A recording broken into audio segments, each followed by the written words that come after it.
মাছ তো নেই, ফাঁকা হয়ে গেছে তো। এই হ্যাঁ, না না জিওল নেবো না, জিওল নেবো না। ও এই যে এইদিকে ল্যাটা মাছ আছে, ল্যাটা ল্যাটা কত করে দিচ্ছ?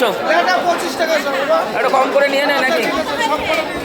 দাও ল্যাটা দাও, ল্যাটা ল্যাটা। এদিকে ল্যাটা মাছ নিয়ে যাই কটা। ঠিক আছে বন্ধুরা, বনগাঁ নিউ মার্কেট, মার্কেটে তো কন্টিনিউ আসি। এই যে দেখুন, এই যে মার্কেট, হ্যাঁ 700 গ্রাম হয়ে গেছে, 750 গ্রাম, 750। হ্যাঁ 20 টাকা শ, 150 টাকা দেবো। দাও ডবল ক্যারি করো। ল্যাটা মাছই খাই।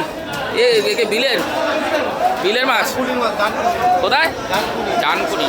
আমাদের এখানকার লোকাল মাছ আসছে না? না আমাদের এখানকার তো বিলে মাছ এখনো ওঠা শুরু হয়নি নাকি? এখনো আমি ওই যে মার্কেটে ইয়েতে যাই না মাছ ধরে সেই গ্রামে, এখনো মাছ হয়নি, ওদের জাল ফেলা শুরু করে বলছে, এখনো মাছ আসে না। জিওল না না, জালের জালের জালের দেখেছি, আমি দেখেছি। ঠিক আছে।